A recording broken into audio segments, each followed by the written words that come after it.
Welcome to day 404 of 1,350 days. Now today I have 23 book sales to report, bringing the total to 2,376. Now I've chosen to make a video today because I'm holding a Success Club meeting in about an hour's time. And it's a special Success Club meeting because I have my writing mentor, Tom Butler-Bowdon, is going to feature and help me do a presentation. Now you'll probably see some footage from the presentation and you'll see that in the next scene. But before you do, I thought I'd give you a little bit of a history about me and Tom and us working together.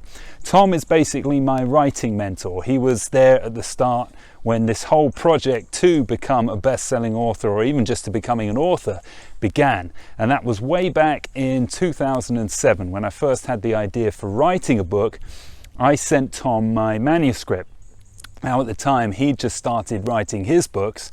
I think he'd released his first book, the 50 self-help classics. I think he'd released 50 success classics as well. And I'd read them and I was a huge fan of them, thought they were excellent, and thought who better to consult and have as my mentor than somebody who knew the field so well. So I emailed him, and to my surprise he got back to me. He's actually from Australia but he lives in Oxford, and this saw the start of a relationship where I would go and see him. Every time I'd written a chapter of my book, I'd send it to him. I'd head up to Oxford, we'd have a meeting, he would discuss the good points, the bad points, where I could improve, etc. And he actually helped me shape the book into what became Screw the System. Now at the time, the first book I wrote was called, well, it had the working title of How to Live Your Dreams.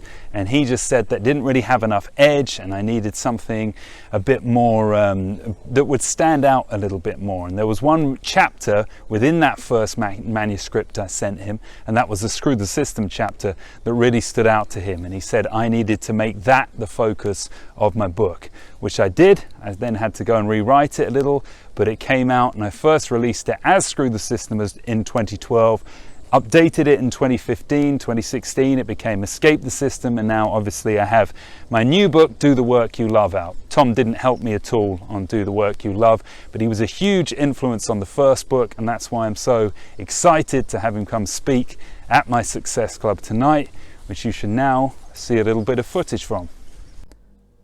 It's actually a little while after the presentation now, but before you see the next two clips from the Success Club meetup this evening, I thought I'd better at least explain to you what it was about. The meetup was to learn the knowledge of 10 life-changing books without having to read them. So basically me and Tom are going through these excellent books and giving you a very brief insight, one take-home message and one example from each book, and that's what you'll see right now. Moving onto something not exactly similar, but similar-ish, Becoming Supernatural. This is Joe Dispenza, and it's another sort of more along the spiritual side, or definitely self-help and law of attraction side of things.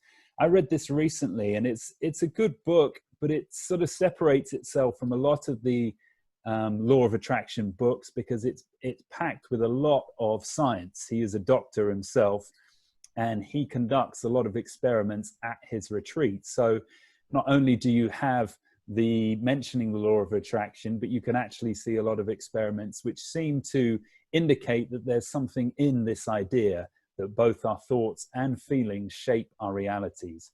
Now, he's fond of saying throughout his book that you need to think greater than the way you feel to make lasting changes in your life. So basically what he's saying is, if you wake up in the morning and you look outside your window and you think, oh, I don't like living in this shitty place, I don't like doing this crappy job, he's saying that your thoughts can't remain at that level. Your thoughts have to expand past that and go to your dream or your ideal life. And once your thoughts remain in that place, then your life will change.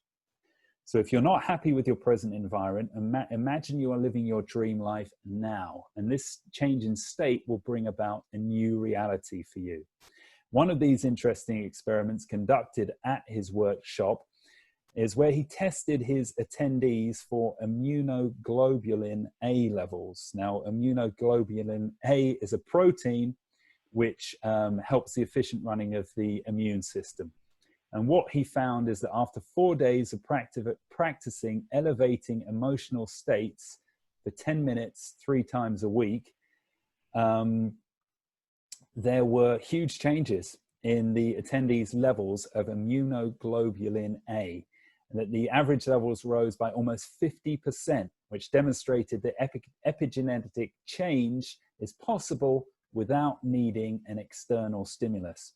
So when I say practicing elevated emotional states, they were basically doing meditation, whereby they had to focus on a feeling of joy or happiness or love. And by doing that successfully, they would raise their emotional level. And clearly, as his experiment reveals, they would actually do something physical to the body as well. So the book is packed full of examples like this. It can be a bit heavy in places because of that.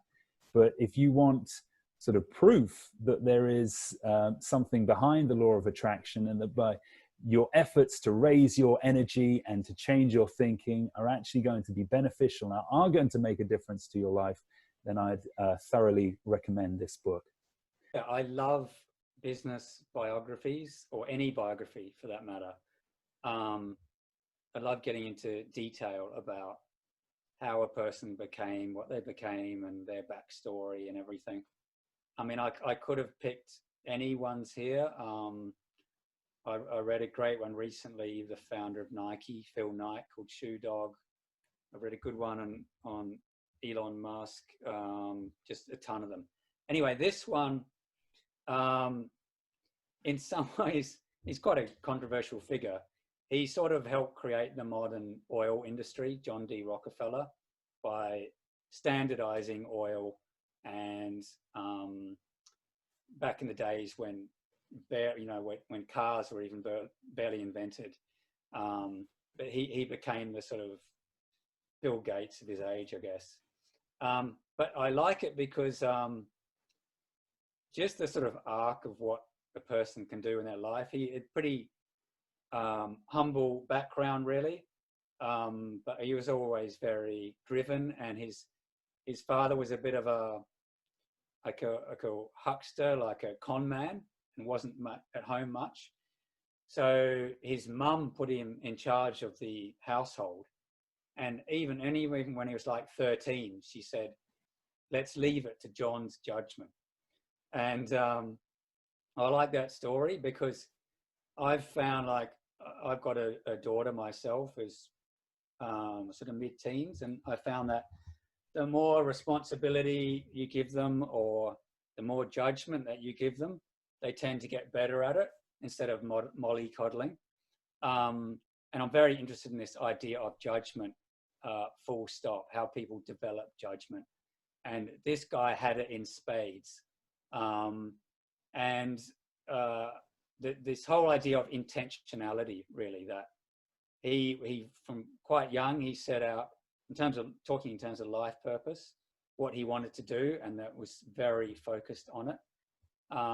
So if you want something sort of inspiring about what one person can do in one lifetime, this is a pretty good example. But if you want any other good tips for biographies, just message me.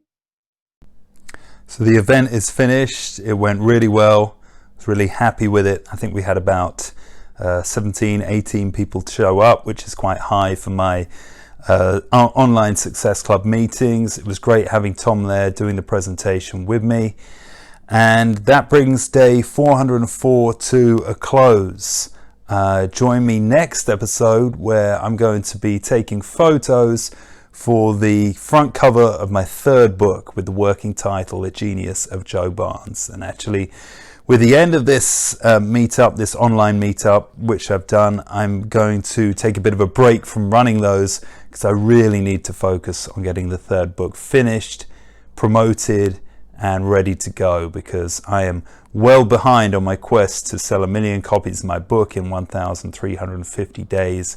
And I need this third book out there to start to make some extra sales. So thanks for watching. Do remember to subscribe to the channel and stay tuned for the next video.